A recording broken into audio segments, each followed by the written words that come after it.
Hi Learning Area Coordinators, I'm just making a little video just to walk you through what will happen at the Approaches to Learning workshop on the Tuesday, week 1 of term 2.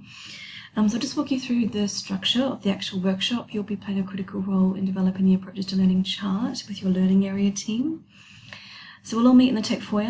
I'm going to ask that only yourself as the LAG brings a laptop, and I am going to be quite direct and ask anyone else to please put the laptops on the floor, because we just need that one laptop to have access to the Google spreadsheet throughout the session. So we're going to begin just with a tuning in activity, of course, and we'll have Courtney Sinnott scribe with us as a former Good Shepherd student and share her experience at Bond University and how she got into the university and how they really did base it primarily on her approaches to learning skills for learning. We're then going to branch off, and Anna, Jake and Melinda are going to walk us through a workshop that looks at what they have learned of the approaches to learning at the IB workshops they went to in both Thailand and Hong Kong, which would be really fantastic for us all to have their input on what the approaches to learning are, because it is a very broad skill set the IB are asking us to begin to engage children in. So the next part, which is where we take the lead in our teams, is that we're going to begin to create the actual approaches to learning chart in our own faculty groups. Because I don't wish to add an additional layer onto the MYP, I want us firstly to look at what we already do in terms of approaches to learning, because I think we actually are already doing this very well. It's just a matter of giving it a language and helping children know that the skills we learn in class are skills for learning. So it's helping us really articulate that language with the students and putting that ownership back on them to be, you need to become self-managed in how you learn. We'll then begin to unpack the ATL mapping chart. So we'll look, there might be some areas where we actually have every subject teaching that one skill, which is fine, but that may mean that there's actually other areas where there's actually no skill development happening. So we'll just begin to address some of those gaps. I'll then begin to look at just 10 minutes of what the IB expects us to put in our MYP unit planners in terms of the approaches to learning skills, and we'll look at the building quality curriculum feedback for that.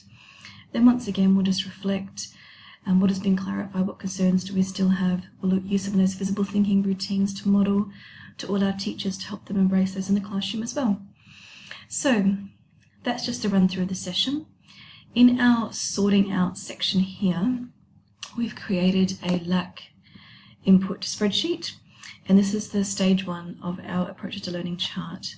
So you'll see here the tabs on the bottom have all the ATL skills broken down with the IB category and then the MYP skill cluster all the way through to the thinking skills.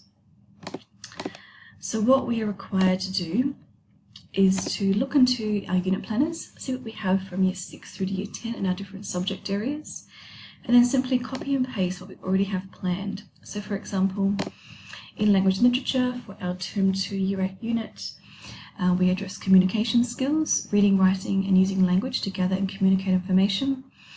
And so what we have here, we've got read critically and for comprehension, and the explanation in our unit planner is simply that students will read a novel and develop critical thinking skills in order to comprehend a text.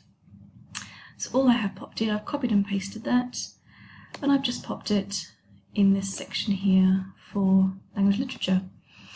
All you need to do, put your subject here, then obviously pop it into this next column. I've added 6 different spaces, and so there may be that language acquisition also has a component here.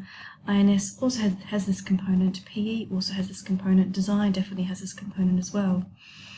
And so please feel free to add rows as necessary. The idea is that we'll have a pretty full approaches to learning chart by the end of the session with elaborations of how we actually teach that skill. I'll walk everyone through this at the actual workshop as well, so you're not alone in your team going, oh, what do we do? But please just make sure that you come prepared. You've read the documentation approaches to learning in the MYP from principles into practice, and that you've also had a bit of a look over some of the unit planners and see what's actually already in there. There may be a few of us who actually need to go and look what skills are actually already in our unit in terms of the inquiry cycle and the assessment task, and then from there look back at the approach to learning skills that you can actually match to what's already happening there in that particular unit. Any questions, please just feel free to send me an email, or obviously come on down and have a chat and we can go from there. Thank you.